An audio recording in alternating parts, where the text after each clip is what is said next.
Uyu munsi tugiye kuganira kuri imwe mu ndangagaciro remezo dusanga mu muco wacu, indangagaciro y'ubumwe. Ni imwe mu ndangagaciro remezo dusanga mu ndangagaciro zigize umuco wacu, ariko igira n'izindi ziyishamikiyeho. Ni muri urwo rwego twabahitiyemo muri za zindi ziyishamikiyeho indangagaciro yo gucudika. Benshi mufite uko mubitekereza, iyo tuvuze gucudika wumva iki se? Iyo tuvuze uko kubana ubucuti wumva iki? Uyu munsi rero tugiye kubigarukaho tuvuga ku gucudika cyangwa se umubano cyangwa ubucuti mu rubyiruko rwa none. Ubibona ute? Niyo ngingo uyu munsi tugiye kuganiraho. Ntujye kure y'inyakira amashusho, tubane mu kiganiro. Ntabwo ndi njyenyine rero muri iki kiganiro uyu munsi, ndi kumwe n'abatumirwa beza cyane baje babukereye urubyiruko. Ndaje mbaho umwanya babibwire, ubundi tujye mu kiganiro tuganire kuri ubu bucuti ndetse umubano ku gucudika dusanga mu rubyiruko uyu munsi wa none. Ikaze mu kiganiro. Witwa? Murakoze. Amazina yanjye ni Irakiza Ntibwirizwa Marie Agnes, nkaba ndi umunyarwandakazi. Ikaze mu kiganiro. Murakoze. Irakiza. Nanjye nk'uko mubizi nitwa Ikuzweme Gislin, nanjye nkaba ndi umutumirwa muri iki kiganiro. Ikaze mu kiganiro. Mumeze mute? Tumeze neza. Mwiriwe neza nk'urubyiruko aho mwiriwe hirya no hino, byiriwe bimeze neza? Cyane rwose. Ubucuti ndabona bimeze nabi. Hari ukuntu Irakiza ari kureba ukabona hari nk'ibintu bimwuzuyemo cyane. Irakiza, iyo tuvuze iyo umuntu avuze ngo gucudika cyangwa se ubucuti bijyananye n'umubano, wumva iki? Uko njye mbyumva rero, mba numva ari wenda ndasubiramo ijambo umubano, ariko ni umubano udasanzwe hagati y'abantu babiri. Ashobora kuba ari umukobwa n'umuhungu, umuhungu n'umuhungu, cyangwa se umukobwa n'umukobwa, cyangwa se mu miryango. Ariko gucudika ni umubano umuntu agirana n'undi, umubano udasanzwe muri make. Njyewe niko mbitekereza. Ikindi, akenshi ntabwo twe dukunda nk'urubyiruko dukunda kumva ko gucudika ari ijambo risanzwe. Nko ku ruhande rwanjye, iyo bavugaga gucudika numvaga wacuditse na runaka, nkumva ni ikintu kibi. Ariko wenda wavuga ubucuti nyine nkumva biri nibyo numva ngiye kuri njye. Rero ubucuti kuri njye nuko mbitekereza, ariko ni na byiza no kumenya ko no gucudika twabikoresha nko kumenya cyangwa se kubyitirira ubwo bucuti. Rero kuri njyewe gucudika cyangwa se umubano cyangwa se ubucuti muri rusange hagati y'abantu ni uko umuntu n'undi bitanaho bidasanzwe, bitameze nk'uko wenda yaba yita ku wundi muntu babana se cyangwa baba bari kumwe mu buzima bwa buri munsi. Urakoze cyane Irakiza, nuko ubyumva. Ikuzwe, wowe iyo bavuze ijambo gucudika cyangwa se ubushuti, umubano, wumva iki? Umubano cyangwa gucudika mu rubyiruko rw'iki gihe, usibye ko byahinduye inyito, ariko njyewe ukuntu mbyumva, kubana cyangwa gucudika n'umuntu ni ikintu abantu bubaka hagati yabo ku buryo no kugitandukanya biba bigoye. Nk'uko mugenzi wanjye yarabivuze Irakiza, hari uburyo mwitanaho, uburyo wita kuri mugenzi wawe. Hari igihe gucudika bikagenda bikabyara ubuvandimwe, mbese muri make ku buryo n'umuntu ubajemo biba bigoye kuvuga ngo abantu ngiye kubatandukanya. Kuri njyewe gucudika ni umubano uba hagati y'abantu babiri, bashobora no kuba barenga babiri, bakaba batatu cyangwa bane, ariko cya kintu kiri hagati yabo kidasanzwe. Nk'uko wahura n'umuntu mutaziranye hariya, ntabwo ariko byaba bimeze nk'uko wahura n'umuntu muziranye. Gucudika rero nyifata nk'ikintu mugenda mukubaka hagati yanyu ku buryo nta wabatandukanya, kandi kuba gifite ubusobanuro buruta ubwa wa muntu mutaziranye. Konko niko ngiye numva gucudika. Emejisire, nawe urakoze. Ikuzwe kutubwira uko wumva gucudika. Mwese muri guhuriza ahantu hamwe ko ari ikintu kiba kiri hagati y'abantu babiri cyangwa se abantu runaka, ariko kikaba cyihariye gitandukanye n'ubundi buryo. Hari uko wenda abandi babitekereza badukurikiye, nanjye wenda hari uko mbitekereza njye uri kubabaza, ariko ndashaka kubibariza mu mbwire. Iraki, Karame. ni iki kikwereka ko umuntu mufitanye ubucuti cyangwa se umuntu runaka uyu na runaka bafitanye ubucuti cyangwa se uwo mubano uri kutubwira ni iki kibikwereka? Urakoze. Njye ikintu cya mbere kibinyereka ni uko abo bantu reka mfate urugero, nimba wenda ari njyewe na Aime, ni ukuvuga ngo nzatangira kwitwara uko ntari nsanzwe nitwara, cyangwa se na Aime atangiye kwitwara uko atari asanzwe yitwara. Ubone nimba nagendaga mu muhanda ntacyo nitayeho, uyu munsi mbyiteho, nzahindura muri make imikorere yanjye. Rero iyo ubona umuntu atangiye kwitwara ukuntu, nimba yakoraga ikintu akareka kugikora, nimba hari n'icyo atakoraga agatangira kugikora, njyewe ntangira kugira amakenga ko wenda hagati y'abo bantu harimo ubwo bucuti. Rero iyo myitwarire idasanzwe kuri njye nicyo kintu cya mbere ngenderaho mvuga ko abantu bashobora kuba bafitanye ubwo bucuti. Uretse n'imyitwarire, hari n'uko utangira kuvuga bidasanzwe. Hari uko uvugisha umuntu bisanzwe, umuvugisha nta masoni ntaki, ariko iyo umuntu mutangiye kugirana ubucuti, hari ibyo wigengesera kuvuga, hari ibyo wigengesera kumubwira, cyangwa se uko wavugaga ukagabanya ijwi ryawe, ukahindura uburyo wanabivugagamo. Rero hari ibyo ugenda uhindura mu muco wawe nuko witwaraga muri rusange. Yego, kuri njyewe nicyo kingaragariza ko hagati y'umuntu n'undi hari ubucuti. Yego. Nuko ngo kuri wowe Irakiza, iyo ubonye ko hari ubucuti buri hagati y'umuntu n'undi, cyangwa se wowe umuntu ukabona ko agufitiye ubucuti, hari ibintu runaka utangira kureka kubera uwo muntu. Yego. Ugahindura n'imvugo, ugahindura n'imigendere. Ubwo bucuti ubwo turaje tubwinjiremo neza. Niyo mpamvu nafashe itsinda ryiza cyane ry'urubyiruko kugira ngo dusobanukirwe neza iyi ndangagaciro yo gucudika ubucuti, umubano.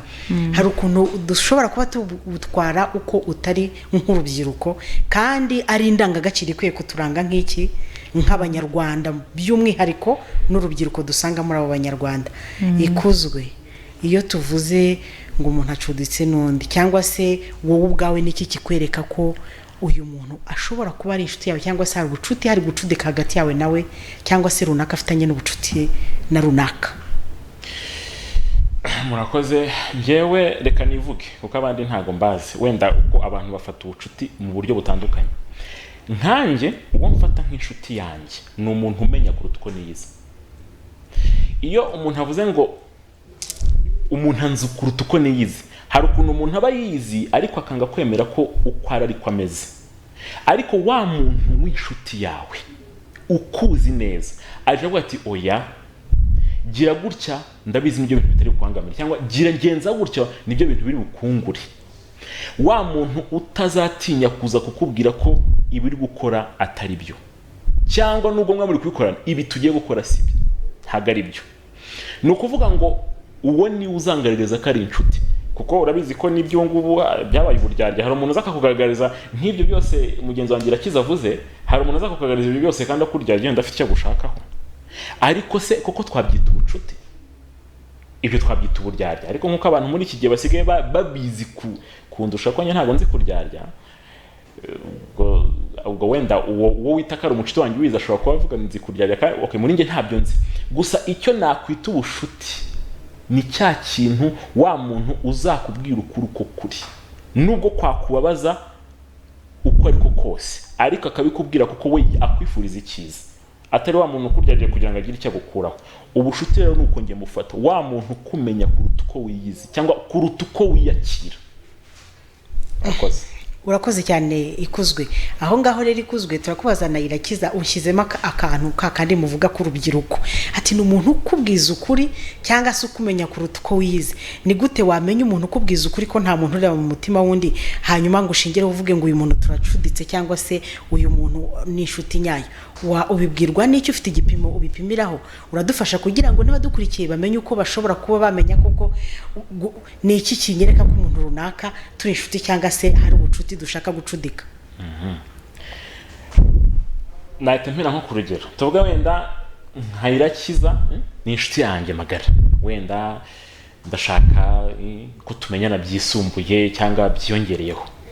ni ukuvuga ngo nanjye ubwanjye nzi cyiza nzi kimbereye, wa muntu kuryarya naza ashaka wenda kukureba ubushuti kurema ubushuti bwawe hagati nawe, nazaba ari kukuryarya buriya umucunze neza wasanga inyungu zose zimujyaho. buri gihe ushaka gucudika kubera uburyarya cyangwa afite icyo gushakaho akurura yishyira. wa muntu utazajya kugwa mu rwobo ngo akureke. hari ushobora kujya kugwa mu rwobo akavuga ati rero ibi ngibi uri kubona sinzi nimba ari byo, kubera ko bidashyira kuri za nyungu ze. ariko niba bishyira kuri za nyungu ze azakubwira rero reka nkwereke muri kiriya cyobo nubwo harimo ibintu bibi ariko gerageza ujye murebe. ntakubwiye ko uri bugiremo ibibazo, aravuga ngo gerageza ujyemo urebe. ashobora gukoresha imvugo abanyarwanda kenshi bakoresha ati gerageza ibintu byose ubikora kugira wunguka ko wagerageje. ariko se izo nyungu zireze zo kugerageza kujya kwiroha mu rwobo rw'intare kandi ubizi ko harimo intare zishonje, yenda bati genda ugerageze buriya wabona zitakuriye, wabona ubaye nka arya bamwitaga ngo icyura muri Bibiliya Daniel. ngiye ko mbibona ubushuti bw'iki gihe mu rubyiruko, ko nanjye ndi urubyiruko, ni ikintu usigaye wibazaho ukibaza nimba ari ubucuti se cyangwa ari ikindi kintu, kuko n'uwo wita inshuti yawe birangira ari we ubaye umwanzi wawe. wa wundi witaga ngo niwe inshuti magara niwe uguhemukira. impamvu ni iyihe rero? ngewe uko mbitekereza,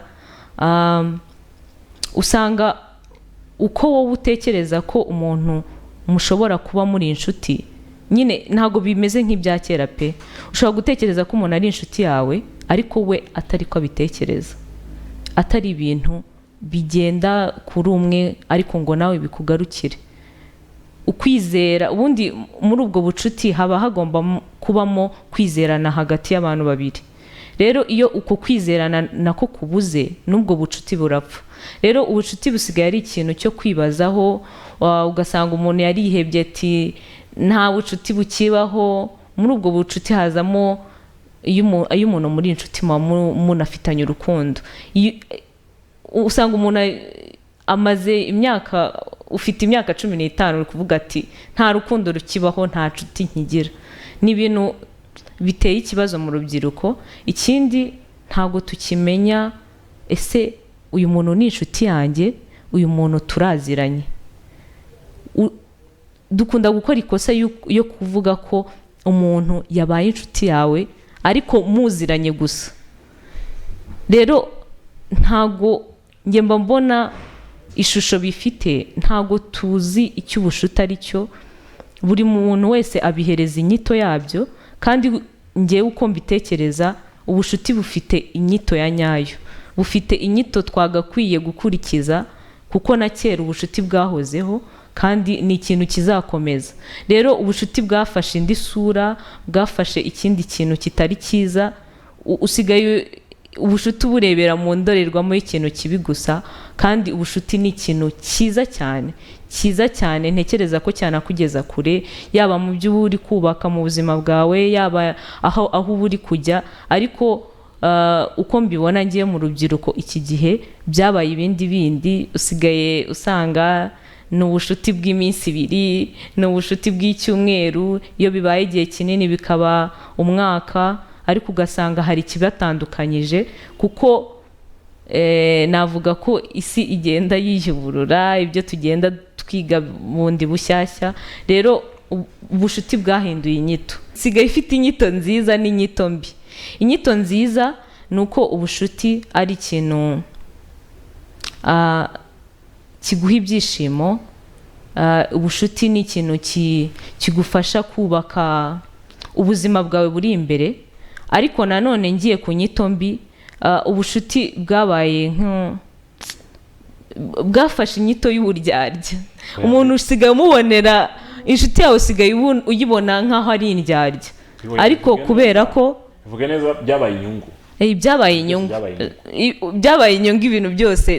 Ntabwo umuntu acyumva ko niyo waza umubwira ati ngewe nifuza kuba inshuti yawe, ese tumenyane, muhuye bwa mbere wenda muhuriye muri bisi, muhuriye muri banki mugiye kwishyura, akagusaba nka nimero, tuvuge akagusaba nimero, ngewe ndifuza ko tumenyana, ugatubyibazaho, anyakiye iki nimero, ashaka kuntereta. Ashaka kuntereta. Yabonye mvuye ngiye kuri banki, wenda ngiye kubitsa cyangwa kubikuza, aza hakinga nimero yanjye, agenda kureho amafaranga. Nyine ugatekereza ibintu byinshi, kubera ko kwa kwizerana kwarabuze. Inyito yabyo nyine, inyito y'ubwo bucuti yarahindutse. Rero kuri ngewe nuko mbitekereza, nizo nyito nabihereza kuri ubu ngubu. Arakoze cyane, Irakiza. Kuri we nuko ubitekereza, ubifite inyito nziza n'inyito mbi ukurikije uko ubibona mu rubyiruko nuko babayeho. Ntawe ugifite urukundo, ntawe ugifite kwizerana. Birababaje kubona umwana w'imyaka 15 avuga ngo nta rukundo, nta bantu bakinkunda, nta babira, babaje biteye agahinda. Hanyuma se ikuzwe, wowe iyo tuvuze ngo gucudika mu rubyiruko nk'uko twaze tubivuga, ubibona ute isura iri mu rubyiruko uyu munsi? Ntago ndi kubaza isura mwe mwabiha, ndabaza isura iri mu rubyiruko uyu munsi, mubibona gute? Kuri njyewe rero, umuntu agiye mu rubyiruko ukuntu basigaye babona, nk'uko nari mbivuze, ibintu byose byabaye inyungu. Ariko ntago nabarenganye. Uti gute impamvu ntabarenganye? Hari ibintu umuntu acamo mu buzima bigate bituma icyizere agitera abantu, akavuga ati nta rukundo rukibaho, nta mpamvu yo kwizera umuntu. Ahubwo aho hantu hari ikibazo. Ese niba tuzi ko mu buzima byose ari ukugerageza, nta kintu wageraho utagerageje, uwangiza ugahita uvuga ati ntereye iyo, sinzongera kwizera, mbese muri make nta rukundo rukibaho, n'umuntu uje abagushakaho inyungu, mbese nta kintu na kimwe kizima kikibaho. Ese kuki utekereza gutyo? Ikibazo gisigaye kiri mu rubyiruko rw'iki gihe ni ukumva ko ibintu byose byabaye kimwe. Abahungu bose babaye bamwe, abakobwa bose ni bamwe, ngo ibere ribonsa ni bamwe. Ese kuki utekereza gutyo? Yego warakomeretse, ushobora kuba aciye mu bintu ugakomereka, none se ukeka ko uri kwivuga gutyo hari icyo uri gufasha abandi? Ese ni iki uri kwigisha abandi? Mu rubyiruko ikintu bita ubucuti, iyo kitari inyungu, kiba ari uburyarya. Ndakuryarya, mfite inshuti y'umukobwa yari dukundana, hariya mfite indi, mu ntara afite indi. Mbese muri make hari abantu bajya bakunda kuvuga ngo umukobwa iyo apfuye ari umwe, abahungu 50 bose bahita bapfakara. Niba ari ugupfakara niyo ariko babivuga simbizi, cyangwa umuhungu umwe yapfuye abakobwa 50 barapfakara. Gute? Niba icyo kintu gisigaye kirimo mu bantu gutyo, nta kintu kizima kikibamo, ntacyo pe. Wenda nshobora kuba ndi umwe, reka nivuge, nshobora kuba ndi umwe nsigaye muri 100 nshobora kuba ntekereza gutyo, ariko ntibishatse kuvuga ko hatari abandi babitekereza. Gusa icyo kintu nicyo gisigaye kigaragara ahantu hose pe. Mbese muri make ubucuti iyo atari inyungu ni uburyarya. Niko nsigaye mbibona. Ni ukuvuga ngo mwebwe isura mubona mu rubyiruko rw'uyu munsi wa none, namwe ubwanyu ibyo mubona nta bucuti buhari, byarapfuye. Ni ukuryaryana, ni inyungu. Muhise mutuma ntekereza iki kibazo abantu benshi bakunda kuvuga, kandi mbyumvana urubyiruko, niyo mpamvu numva nakibabaza.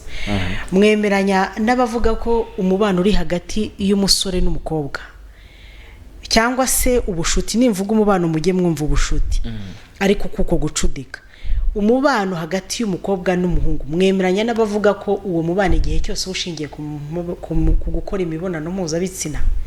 Ubwo bivananye no kubyo ikuzwe yaratubwiye, ndetse no kubyo nayo watubwiye, kusanga uyu munsi ni iminsi 5, ni iminsi 2, ni icyumweru. Mwemeranya n'abavuga ko kubana k'umukobwa n'umuhungu uyu munsi wa none, umubano cyangwa se ubucuti, biba bishingiye ku gukora imibonano mpuzabitsina? Njyewe nabivuga ko ari 80%, kuko buri muntu agirana umubano n'uwo muhungu cyangwa umukobwa, bose bafite abantu bagira icyo baba bashingiyeho gitandukanye, ariko 80% ubu ngubu rwose bisigaye bishingiye ku mibonano mpuzabitsina. ubusambanyi byabaye ubivuze neza ijambo rikunda gukoresha. Tuvuze imibonano mpuzabitsina tubyubashye, gusambana. Bivuze ngo 80% y'urubyiruko ruri mu gihugu rufitanye ubucuti cyangwa se umubano, byose bigaruka ku gusambana. Twaba dufite ikibazo gikomeye iki gihugu, ntaho twaba twerekeza. Izi nda ziterwa abangavu cyangwa se z'abana bavuka batagejeje igihe zaba ariho zituruka, ariko tuvuga se ni ikibazo gikomeye. Nese nyirabereka nkwereke, hari ibintu bise byaradutse ubu, ushatse ukoze ubukwe, ubatse urugo, nta n'amezi 3 aciyemo utaye urugo rwawe, wisanze mu rundi rugo rw'umuhungu cyangwa rw'umukobwa. None se niba wari uzi ko ufite urugo, kuki ugiye kuri uwo muhungu? Wenda ntunavuze ngo ndatashye iwacu ku babyeyi, cyangwa wenda abo bavandimwe, niba wenda ntabyo ufite, cyangwa baba ngo ngiye ntashye ku bavandimwe, kuki ugiye ku muhungu mwacudikaga, cyangwa kuki ugiye ku muhungu mwari mumaze igihe mukururana muri icyo gihe? Ntabwo tukumvishije neza, abantu bagukurikiye bisobanure. Utaye urugo ubishatse kubivuga ko ari ugusenya, urashenye mu mwanya wo kwahukanira iwanyu cyangwa se kwahukanira ku bavandimwe. Nicyo ushatse kuvuga? Nicyo nshatse kuvuga. Ugiye mu rugo rw'umusore. Yego. Biteye agahinda. Bibaho se? Mu muryango nyarwanda hano ibyo bintu birahari? Bibaho cyane. Mbese make twarumiwe. Hari igihe ureba ibintu kuko utabaza nyirabyo, urabizi ushobora kubaza nyirabyo mugahita mushwana. Kugira ngo umuntu amenye ko umukunda ari umusore, tuvuga urugero turi kuvugaho, ntabwo ari ngombwa ko mukoreye imibonano mpuzabitsina nyine. Ntabwo ari ngombwa, kandi hari n'ubu bitekereza ko bitagakwiye ko ubucuti bwabo bwashingira ku mibonano mpuzabitsina, ariko kuko afite izindi nshuti ku ruhande, amubwira ati ngewe naragerageje, nibyo bitumye tumarana imyaka 5, imyaka 7, nyine akaba ari cya kigare gituma utekereza ko nawe byagakwiye kuba bimeze gutyo. Rero ngewe uko mbyumva, ntago aka kanya najya guhindura imyumvire ya buri wese, ariko byagakwiye kutubera, twagakwiye kugarura ya ndangagaciro yacu, twagakwiye kugarura wa muco wacu wahozeho, kuko ubu ngubu umuntu ajya avuga ko ari isugi bikaba ikibazo, kandi ahubwo kera kutabisugi byarabaga ari cyo kibazo. Ni ukuvuga ngo hari muri ubwo bucuti hari ikindi kintu cyaremwe, ni ukuvuga ngo nimba ari umusore n'umukobwa akaba atarigeze akora iyo mibonano mpuzabitsina, nabyo biba ikibazo, bigatera umuntu ipfunwe, akumva ko kuba ari isugi nabyo ari ikibazo. Ni ukuvuga ngo rero ubucuti gushingira ku mibonano mpuzabitsina, ntago mbona ko byagakwiye kuba intandaro y'uko hagati y'uwo musore n'umukobwa batagakwiye kugirana ubwo bucuti. Wowe gendera ku byo wumva uhamanya n'umutima wawe. Nimba wumva bidahamanya n'umutima wawe, uwo muhungu siwe kamara, umukobwa siwe kamara. Ejo n'ejo bundi wabona muri ya 20% nasigaje kuri 80, ari we wenda muri mu murongo umwe, adatekereza ko kuba mufitanye ubwo bushuti ari uko byagakwiye gushingira kuri iyo mibonano mpuzabitsina. Ikintu nakumva nababwira, niba uzi ko ushaka kurema ubushuti hagati y'urubyiruko cyangwa kugira icyo wigisha abantu, ikintu cya mbere we banza wihereho, ni iki kintu we cyakakubangamiye igihe wacuditse n'umuntu. Reka kugendera ku myumvire yawe, cyangwa ureke kugendera ku myumvire aho isi igeze ubu, kuko isi ihinduka mu bibi no mu byiza. Nese nawe uzajya uhinduka mu bibi no mu byiza. Ibibi nibizamuka zubwo turagana he? Ikibi nikizamuka tugerageze tukimanure, ahubwo turageze dutekereze ku kintu cyiza. Ubucuti bwahozeho, ahubwo uburyo abantu bafite inyito yabwo cyangwa se uburyo babufata. Niyo mpamvu twatekereje cyane kugaruka kuri ngingo usanga urubyiruko cyangwa se umuryango nyarwanda hari isura yindi abantu bari kuyiha bitari byo, bitari na byiza, bitanaryoshye, kuko ni ikintu gikomeye, ni indangagaciro dusanga ishamikiye ku ndangagaciro y'ubumwe. Ubumwe budahari ayo macakubiri arahaba, ubumwe budahari nta kintu abantu bafatanya ngo bagire icyo bageraho, ubumwe budahari harimo urwo rukundo buri wese yakwica mugenzi, hari aho byatugejeje habi. Bitangira kuri kwa gukundana kuri mu mutima bihamye, abantu basurana, abantu bafashanya, abantu babana. Hari aho mwigeze muvuga ngo abakobwa uyu munsi bafite impungenge zo kuba yajya gusura umuhungu, kubera iki? Ni ibintu mubamo bya buri munsi. Ndajyayo byitwe ko nagiye mu bahungu gusambana, kandi ni ibintu byahoze uko abantu basurana mu miryango. Umukobwa umuhungu namubwira ati dukundane, bari gukora ibintu bisanzwe kugira ngo bubake iryo terambere. Ushaka gukundana ikuzwe mukagira uruganda runaka rukora gahunga n'urugero ntanze, cyangwa rukora ikintu gifatika mugize iterambere rishingiye ku gucudika, harimo urwo rukundo, harimo uko gufatanya no gufashanya no kungurana inama n'ibitekerezo, ni ugucudika bigize icyo bivyara. Ariko uyu munsi niba mubibona gutyo nk'urubyiruko, birumvikana ko byahinduye indi sura, ntabwo ari byiza, hari icyo dukwiriye guhindura. Ariko nubwo dutwazwa igitugu n'isi turimo, ntabwo bikwiriye kuduhindurira indangagaciro zituranga nk'abanyarwanda. Ni ukuri ndabashimiye ku bitekerezo muduhaye, ariko hari byinshi dukwiriye guhindura. Mugende muba ambasaderi. Ntabwo gukundana k'umuhungu n'umukobwa ari ugukora iyo mibonano mpuzabitsina, ntabwo ari uguhuzwa n'ibyo biyobyabwenge, ntabwo abantu bahuzwa n'ibyiza bakarema ikintu kizima, bakarema umuryango muzima. Urubyiruko rufite iyo myumvire twahoze tuvuga hanze, simpamya ko rwavamo perezida ushyitse, simpamya ko rwavamo minisita ushyitse.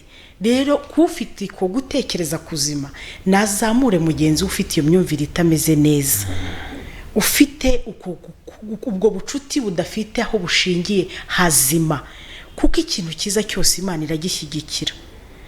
Ikintu cyiza nta muntu utagishyigikira, kandi buri izi ndangagaciro zacu zose tuba turi kugarukaho nk'abanyarwanda zose, urebye amategeko y'Imana aragaruka ugasanga birahura byose. Niba Imana itubwira ngo tugire ubumwe se, si urukundo se?